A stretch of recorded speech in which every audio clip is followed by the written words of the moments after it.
दोस्तों ये बात उस समय की है जब गुरु नानक देव जी और भाई मर्दाना लोगों का उद्धार करते करते जिला में गुमरी नाम के गांव पहुंचे। जब शाम का वक्त हुआ तो बारिश शुरू हो गई, तो भाई मर्दाना जी ने गुरु नानक देव जी से कहा कि गुरुजी बारिश शुरू हो गई है और रात भी होने वाली है। अगर आपका हुक्म हो तो मैं गांव में जाकर किसी के घर में रात काटने का इंतजाम करूं। गुरुजी की आज्ञा लेकर भाई मर्दाना जी गांव में जाकर लोगों के द्वार खटखटाने लगे, लेकिन भाई मर्दाना जी को हर तरफ से निराशा हाथ लगी। भाई मर्दाना जी अगर किसी हिंदू के घर में जाते तो वह कहता कि आप दोनों में से एक हिंदू है और एक मुसलमान, इसलिए मैं आप दोनों को अपने घर में रहने की इजाजत नहीं दे सकता। इसी तरह से अगर किसी मुसलमान के घर जाते तो वहां से भी इसी तरह का जवाब सुनने को मिलता। इसी तरह से धीरे धीरे रात होने लगी और अंधेरा भी हो चुका था। भाई मर्दाना जी निराश होकर वापस चले आए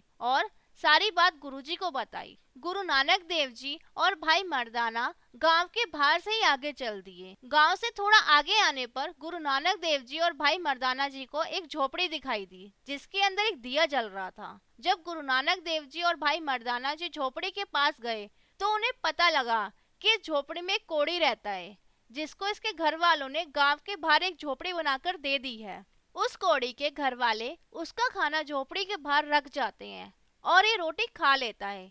इसकी लाइलाज बीमारी के कारण कोई भी इसके पास नहीं आता था। गुरुजी को कोढ़ी के ऊपर बहुत दया आई। गुरु नानक देव जी जब झोपड़ी के अंदर जाने लगे तो उस कोढ़ी ने कहा कि आप अंदर मत आओ, क्योंकि मुझे बहुत ही खतरनाक बीमारी है। मेरी वजह से कहीं आप भी इस बीमारी का शिकार ना हो जाएं, इसलिए आप मेरे से दूर ही रहें। गुरु नानक देव जी ने कोढ़ी की बातों पर ध्यान नहीं दिया और झोपड़ी के अंदर चले गए। उनके साथ साथ भाई मर्दाना जी भी अंदर चले गए। कोढ़ की वजह से उस कोढ़ी को असहाय दर्द होता था जिसको सहन करना बहुत ही मुश्किल था। गुरु नानक देव जी को कोढ़ी की यह हालत देखकर बहुत दया आई। उन्होंने भाई मर्दाना को कहा कि मर्दाना जी आप रबाब बजाओ, मैं कीर्तन करूंगा।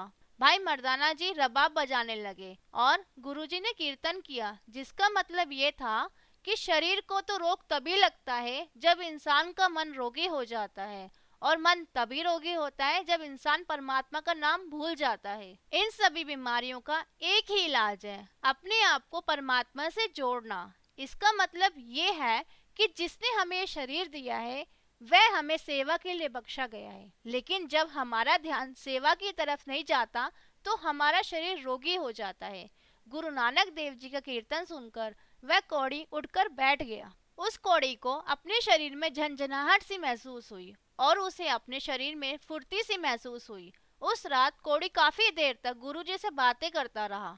अगले दिन जब गुरु नानक देव जी स्नान करने के लिए जाने लगे तो कौड़ी भी गुरुजी के साथ चल दिया। गुरुजी के स्नान करने के पश्चात कौड़ी ने भी स्नान किया। उस कौड़ी को स्नान करने के पश्चात ऐसा लगा कि उसके शरीर में कोई बीमारी ही नहीं है। उस कौड़ी ने गुरुजी के चरण पकड़ लिए और उन्होंने गुरुजी से प्रार्थना की कि आप कुछ दिन और मेरी झोपड़ी पर रहे। गुरु नानक देव जी ने उसकी बात मान ली और कुछ दिन तक वहीं रुक गए। कुछ ही दिनों में कौड़ी बिल्कुल ठीक हो गया।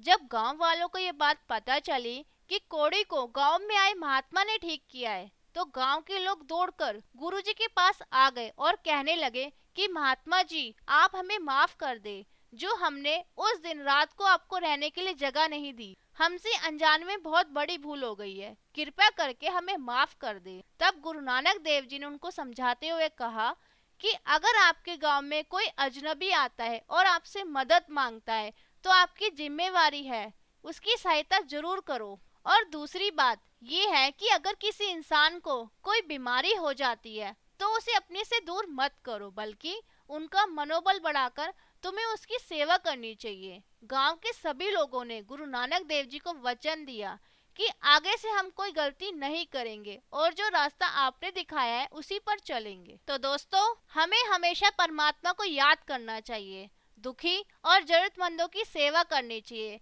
क्योंकि मालिक ने हमें ये इंसानी जन्म सेवा के लिए ही दिया है। अगर हम परमात्मा को पाना चाहते हैं तो गुरु नानक देव जी के वचनों का दिल से पालन करना चाहिए।